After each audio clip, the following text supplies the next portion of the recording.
शंखनाद में आपका स्वागत है। पश्चिम बंगाल को लेकर कांग्रेस की एक बैठक में नेताओं के बीच ही झगड़ा हो गया। ये बैठक इसी हफ्ते हुई थी और इस बैठक में नेताओं के बीच बहस हो गई, जिसमें केंद्रीय नेतृत्व की पश्चिम बंगाल को लेकर जो नीति है उसका विरोध हुआ। जो वहां के प्रदेश कांग्रेस के जो नेता हैं और जो केंद्रीय नेतृत्व से खुश नहीं है, उन्होंने खुलकर अपनी बात रखी। और इस बैठक में पश्चिम बंगाल कांग्रेस के पूर्व अध्यक्ष अधीर रंजन चौधरी भी शामिल थे। उन्हें ये पता ही नहीं था कि वो पूर्व अध्यक्ष हो गए हैं। इस्तीफा उन्होंने दे दिया था, लेकिन उन्हें बिना बताए ही इस्तीफा स्वीकार कर लिया और उन्हें बैठक में ही पूर्व अध्यक्ष बोल दिया गया। इसके अलावा वहां पे दीपा दास मुंशी थी, जो रायगंज से सांसद रही हैं, अभी आईसीसी की जनरल सेक्रेटरी हैं। केसी वेणुगोपाल उसमें थे और पश्चिम बंगाल के और भी दूसरे नेता शामिल थे। और चर्चा इस बात पर होनी थी कि कांग्रेस क्या सही रणनीति से पश्चिम बंगाल में आगे बढ़ रही है, जिस पर कई नेताओं ने राय जाहिर की कि उन्हें ममता बनर्जी को वहां टक्कर देनी चाहिए। कांग्रेस को हथियार नहीं डालने चाहिए, क्योंकि ममता बनर्जी कांग्रेस को खत्म करने में लगी है।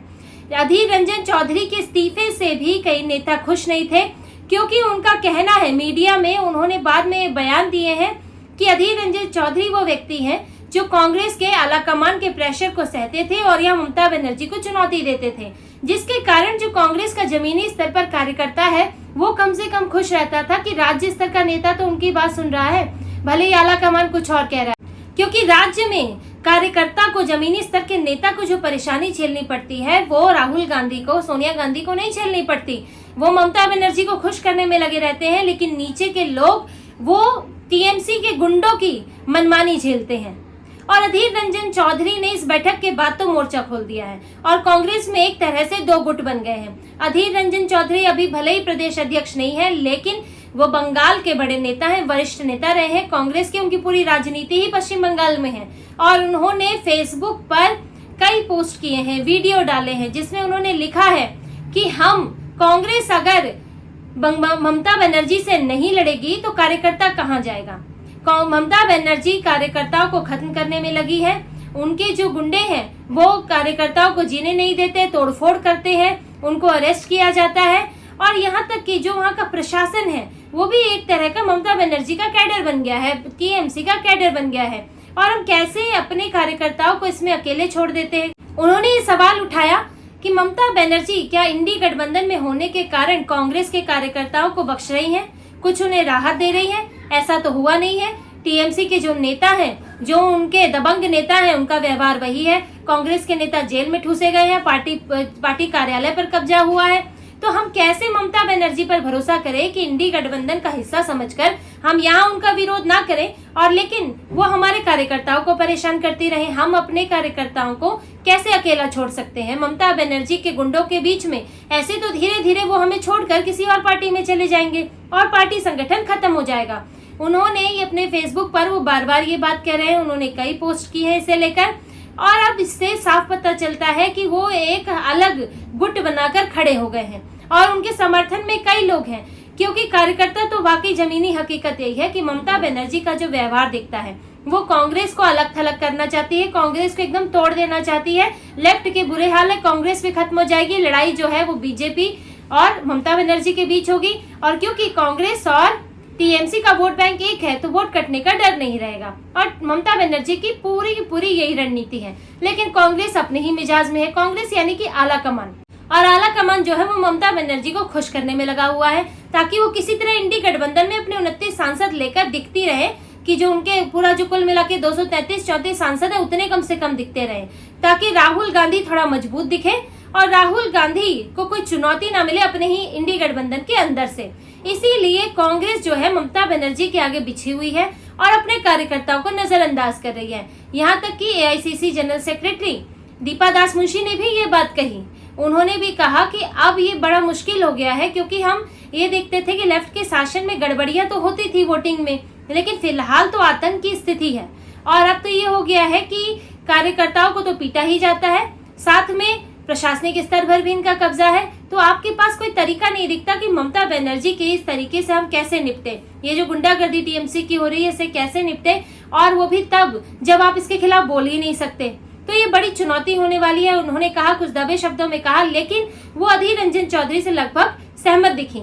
और जब एआईसीसी स्तर के नेता भी यही बात कह रहे हैं, प्रदेश कांग्रेस स्तर के नेता भी यही बात कह रहे हैं, और दूसरे नेता भी, भले ही वो खुलकर ये ना बोले कि ममता बनर्जी का विरोध करें, लेकिन सबका ये कहना है कि फिर से पार्टी को एक बार ऊपर से लेकर नीचे तक बदलना होगा।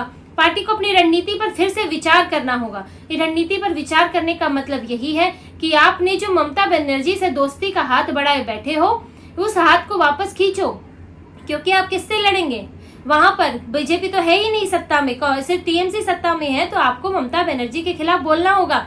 और आपने देखा होगा जब ममता बनर्जी नीति आयोग की बैठक से बाहर निकल आई थी, तो पहले अधीर रंजन चौधरी ने यही कहा कि ममता बनर्जी झूठ बोल रही हैं। उन्होंने, ममता बनर्जी का आरोप था कि मेरा माइक बंद कर दिया, मुझे कम बोलने दिया, लेकिन अधीर रंजन चौधरी ने कहा कि ममता बनर्जी झूठ बोल रही हैं, ऐसा कुछ नहीं हुआ है। लेकिन कांग्रेस ने क्या किया? ममता बनर्जी का साथ दे दिया। आला कमान ने, राहुल गांधी जो कांग्रेस का यहाँ दिल्ली में बैठने वाले नेता है, उन्होंने ममता बनर्जी का साथ दे दिया कि नहीं, सरकार ने गलत किया, ममता बनर्जी का माइक बंद कर दिया गया होगा। जबकि इससे पहले ममता बनर्जी कांग्रेस के उस स्टैंड से, इंडी गठबंधन के उस स्टैंड से अलग थी कि नीति आयोग की बैठक में शामिल नहीं होंगे। कांग्रेस के मुख्यमंत्री नहीं गए, डीएमके से नहीं कोई गया, यहाँ तक कि पंजाब से कोई नहीं गया, लेकिन ममता बनर्जी चली गई क्योंकि वो खुद को इंडी गठबंधन से, राहुल गांधी से अलग दिखाना चाहती है। वो ये नहीं दिखाना चाहती कि मैं कांग्रेस के पीछे चल रही हूँ या राहुल गांधी हमारे लीडर है। ऐसे ही उन्होंने जो शहीद दिवस था उस पर भी उन्होंने अखिलेश यादव को बुलाया, तेजस्वी यादव को बुलाया, उन्होंने उद्धव ठाकरे को भी न्योता दिया था और यहाँ तक कि स्टालिन को भी न्योता दिया था, डीएमके को, लेकिन राहुल गांधी को न्योता नहीं दिया। जबकि शहीदी दिवस कांग्रेस कार्यकर्ताओं की मौत पर ही मनाया जाता है।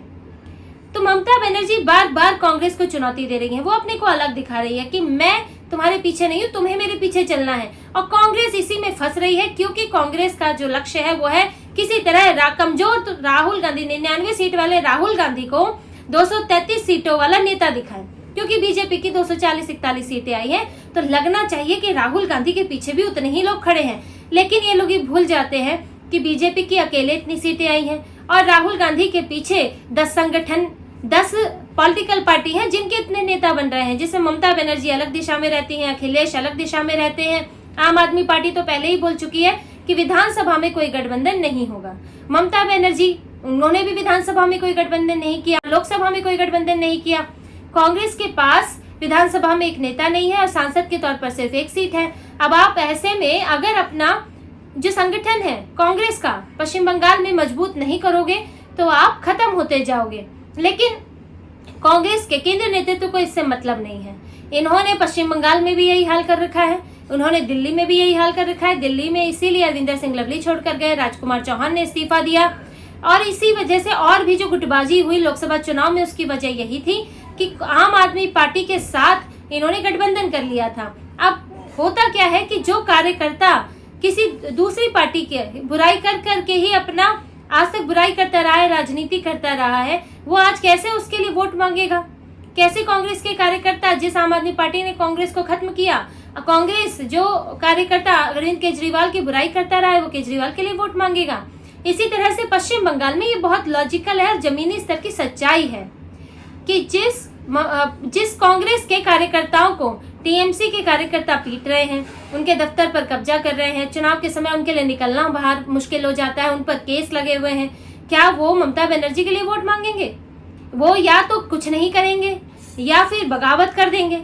इसके अलावा तो उनके पास उपाय ही नहीं है, क्योंकि ममता बनर्जी भी तो नरमी नहीं बरत रही है। दो तरफा चीजें होती है। जो अधीर रंजन चौधरी ने कहा कि अगर कांग्रेस उनके लिए सॉफ्ट है तो ममता बनर्जी भी सॉफ्ट हो जाए, वो कांग्रेस के कार्यकर्ताओं को कुछ ना कहे, कांग्रेस के साथ तालमेल बनाकर चले, इंडी गठबंधन का हिस्सा हूं ये एहसास कराए। लेकिन ममता बनर्जी ऐसा नहीं कर रही है, वो अपनी अलग राह पर है। जो उनकी पश्चिम बंगाल की रणनीति है वो बिल्कुल उसी पर है, लेकिन कांग्रेस ये बात नहीं समझ पा रही है। और इसीलिए अब आने वाले वक्त में ये गुटबाजी पश्चिम बंगाल कांग्रेस में और तेज होगी और पार्टी के टूटने के आसार बनने वाले हैं। बड़े नेता इस्तीफा देकर वहां से जा सकते हैं, या फिर कांग्रेस में एक बड़ा गुट साफ तौर पर उभर कर अब सामने आएगा और पश्चिम बंगाल कांग्रेस के हाथ से तो कब का ही निकल चुका है, लेकिन कांग्रेस आने वाले समय में पश्चिम बंगाल में अब बिखर कर रह जाएगी। तो इसी तरह की और खबरें और विश्लेषण आपके लिए लाते रहेंगे। हमसे जुड़े रहिए, सब्सक्राइब कीजिए, कमेंट कीजिए। बहुत बहुत धन्यवाद। जय श्री राम।